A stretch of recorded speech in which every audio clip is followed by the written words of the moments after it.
எல்லாரும் எப்படி இருக்கீங்க? நான் உங்கள் Muthaiya Karthikeyan. Welcome to smart cooking Tamil. இன்னைக்கு எல்லாருக்கும் பிடித்தமான ஒரு ஃபுட் ஒன்று பண்ண போகிறோம். அதாவது சிம்பிளாக எப்படி பண்ணுறதுங்கிறத பார்க்குறோம். கூட்டாஞ்சோறு நிறைய பேர் கேள்விப்பட்டிருப்பாங்க. சில பேர் கூட்டாஞ்சோறுனா சின்ன பிள்ளையில நாங்கள் விளையாடுறதுக்கு கூட்டாஞ்சோறு வைப்போம்பாங்க. ரியலான one of the best food, அதாவது நம்ம தமிழ்நாட்டில் ஒரு பாரம்பரியமான ஒரு ஃபுட்டு. அந்த கூட்டாஞ்சோரை அழகாக நம்ம எப்படி பண்ணலாங்கிறத இன்னைக்கு பார்க்க போகிறோம். இப்போ பொதுவாக நிறைய பேர் என்ன சொல்லுவாங்கன்னா, கூட்டாஞ்சோறு என்ன சாம்பார் சாதம் தானே அப்படிம்பாங்க. சாம்பார் சாதத்துக்கும் கூட்டாஞ்சோறுக்கும் ஒரு சிமிலாரிட்டி உண்டு, ஆனால் அதுக்கும் இதுக்கும் சில வித்தியாசங்கள் இருக்குது. இந்த வீடியோ ஃபுல்லாக நீங்கள் பார்க்கும்போது கடைசியில் அது என்ன வித்தியாசங்கிறத உங்களுக்கு சொல்ல போகிறேன். ஃபஸ்ட்டு இதுக்கு அரைக்கிறதுக்காக ஒரு மிக்ஸி ஜாரில் கொஞ்சம் தேங்காய், துருவின தேங்காய் நான் ஒரு அரை மூடி திருவி வச்சுருக்கிறேன். ஒரு கப்பு புழுங்கல் அரிசி, ஒரு அரை கப்பு துவரம்பருப்பு, ஒரு 1/2 hour அலசி தண்ணியில் போட்டு ஊற வச்சுருக்கிறேன். அந்த 1.5 கப்புக்காக ஒரு அரை மூடி தேங்காய், ஒரு 4 காஞ்ச மிளகாய், 3 அல்லது 4 சின்ன வெங்காயம் உரிச்சது, ஒரு ஸ்பூன் ஜீரகம். இதை மிக்சியில் போட்டு நைஸாக இப்போ நமக்கு அரைச்சி எடுத்துக்கிறோம். இங்கே பாருங்கள், இதை நைஸாக அப்படி பேஸ்ட் மாதிரி அரைச்சி கொண்டு வந்திருக்கிறேன். இப்போ இந்த யூனிட்டை ப்ரீ ஹீட் பண்ணி வச்சுருக்கிறேன். ஒரு 2 minutes ப்ரீ ஹீட் பண்ணியாச்சு. இப்போ இதுக்கு தேவையான எண்ணெயை ஊற்றிக்கிறோம். ஒரு 2 ஸ்பூனோ 3 ஸ்பூனோ உங்களுடைய வசதிக்கு தகுந்தாப்புல நீங்கள் உங்களுக்கு என்ன தேவையோ, அதிக எண்ணெய் வேண்டாம்னா கம்மியாக ஊற்றுங்க. எண்ணெய் ஊற்றியாச்சு. இப்போ கடுகு,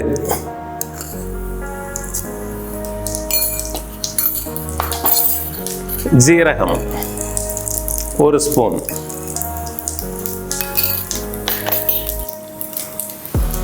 இப்போ ஒரு 10-15 சின்ன வெங்காயம் எடுத்து அதை 2 கட் பண்ணி வச்சிருக்கிறேன்.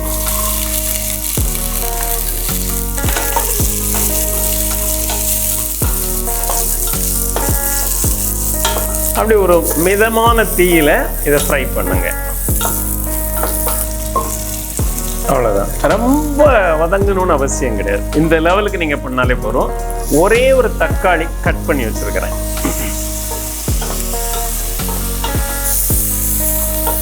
இப்போ நாட்டுக்காய், அதாவது என்ன அப்படின்னு கேட்டிங்கன்னா, இந்த ரைஸுக்கு, இந்த கூட்டாஞ்சோறுக்கு நீங்கள் பண்ண வேண்டியது என்னன்னு கேட்டிங்கன்னா, நாட்டுக்காய் தான் மெயினாக தேவை. இதில் நான் என்னென்ன கட் பண்ணி வச்சுருக்கிறேன்னா, எல்லாமே கட் பண்ணி தண்ணியில் போட்டு வச்சுருக்கிறேன். கத்திரிக்காய், வாழைக்காய், சேனைக்கிழங்கு, உருளைக்கிழங்கு, கொத்தவரங்காய் கொஞ்சம், ஒரு துண்டு மாங்காய், முருங்கைக்காய், இவ்வளோ காய். அதாவது நாட்டுக்காய் தான் இந்த ரைஸுக்கு அதாவது இந்த கூட்டாஞ்சோறுக்கு ரொம்ப எக்ஸலண்ட்டாக இருக்கிறது நாட்டுக்காய் தான். சில பேர் கேரட்டு, பீன்ஸ் போடுவாங்க, அது உங்களுடைய சௌகரியம். ஆனால் நாட்டுக்காய் தான் இதுக்கு ரியலான ஒரு டேஸ்ட் கொடுக்கும். அதனால் இதில் அத்தனையுமே நான் நாட்டுக்காய் தான் எடுத்துருக்கிறேன். இதை லைட்டாக அப்படி வதக்குங்க.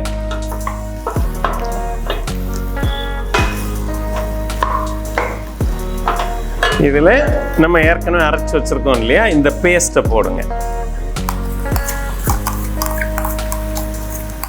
இந்த பேஸ்ட்டு தான் இதுக்கு ஒரு ஸ்பெஷல் டேஸ்ட்டு, அதாவது ஒரு டிஃப்ரெண்டான ஒரு டேஸ்ட்டை கொடுக்கறது இந்த பேஸ்ட்டு. அந்த சின்ன வெங்காயம், ஜீரகம் எல்லாம் சேர்ந்து ஒரு அருமையான ஒரு அரோமாவை கொடுக்கும் குக் பண்ணதுக்கப்புறம். அதுக்காக தான் இந்த பேஸ்ட் பண்ணியிருக்கிறோம். இது போக கொஞ்சம் போல் மஞ்சத்தூள் சேர்த்துக்குங்க. ப்ளஸ் நம்மகிட்ட அவைலபிளாக இருக்கிற ஒரு சாம்பார் பொடி ஒரு 2 ஸ்பூன்.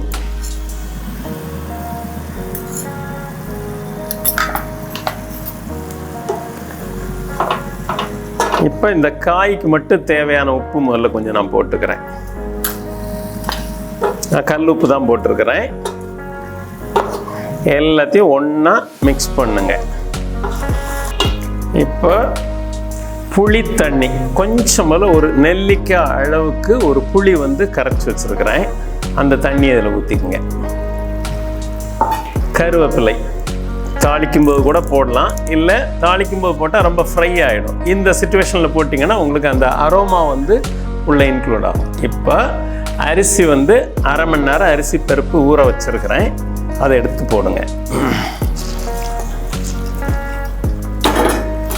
அப்படியே வெஜிடபிள்ஸு அரிசி பருப்பு எல்லாத்தையும் ஒன்றா மிக்ஸ் பண்ணுங்க.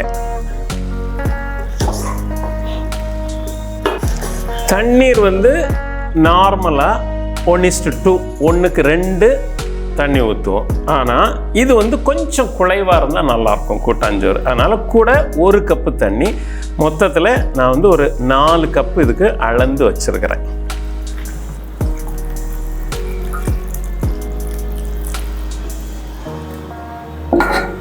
இப்போ இந்த ரைஸுக்குள்ளே சால்ட்டு போட்டுக்கிறோம்.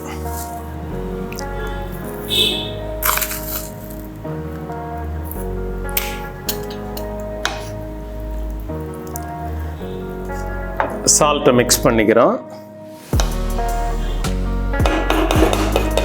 இப்போ ரேப்பிட் குக்கிங்காக செக்யூ குயிக் வந்து நான் ஃபிட் பண்ணுறேன். செக்யூ குயிக்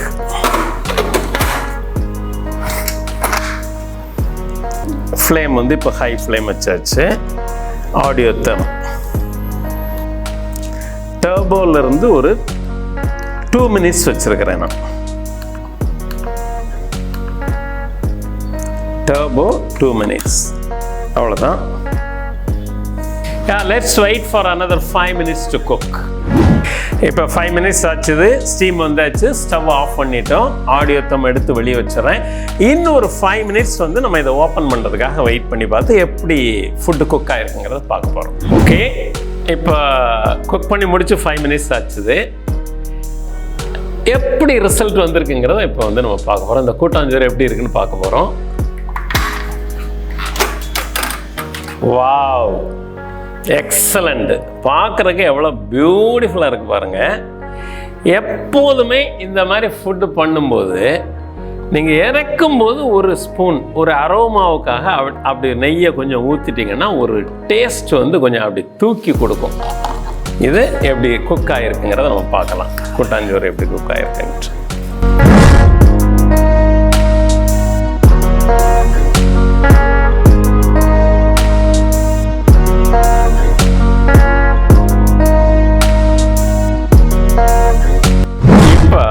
இந்த கூட்டாஞ்சோறுக்கும் சாம்பார் சாதத்துக்கும் என்ன வித்தியாசங்கிற மாதிரி நீங்கள் பாருங்கள், சொல்கிறேன்னு சொல்லியிருந்தேன் இல்லையா. சிம்பிள், வேறு எதுவுமே கிடையாது. முதல்ல ஒரு பேஸ்ட் ரெடி பண்ண பாருங்கள். கொஞ்சம் துருவின தேங்காய், காஞ்ச மிளகாய், இந்த பேஸ்ட்டு சாம்பார் சாதத்துக்கு பண்ண மாட்டோம், கூட்டாஞ்சோறுக்கு பண்ணுறோம். ஃபைனலாக மூடி வச்சு குக் பண்ணுறதுக்கு முன்னாடி நீங்கள் ஒரு கைப்பிடி அளவுக்கு முருங்கைக்கீரையை அதில் சேர்த்துருந்தீங்கன்னா இன்னும் ஒரு டிஃப்ரெண்ட்டான ஒரு டேஸ்ட் வந்து கொடுக்கும். இதுதான் நார்மல் சாம்பார் சாதத்துக்கும் கூட்டாஞ்சோறுக்கும் வித்தியாசம். ஆனால் அந்த கூட்டாஞ்சோறில் அவ்வளோ ஊட்டச்சத்துக்கள், ஏன்னா எல்லா விதமான காய்களும் இருக்கிறதுனால இந்த ஒரு சாதம் சாப்பிட்டாலே அவ்வளோ ஒரு எனர்ஜி வந்து உங்களுக்கு கிடைக்கும். அந்த டேஸ்ட் வந்து ரொம்ப டிஃப்ரெண்ட்டான டேஸ்ட் இருக்கும். இதே மாதிரி உங்கள் வீட்டிலேயே நீங்கள் ஒரு நாள் ட்ரை பண்ணி பார்த்து அதனுடைய ரிசல்ட் எப்படி இருந்ததுங்கிற கமெண்ட்ஸில் கொடுங்க. இன்னொரு ரெசிபியோடு மறுமுறை சந்திப்போம். நன்றி, வணக்கம்.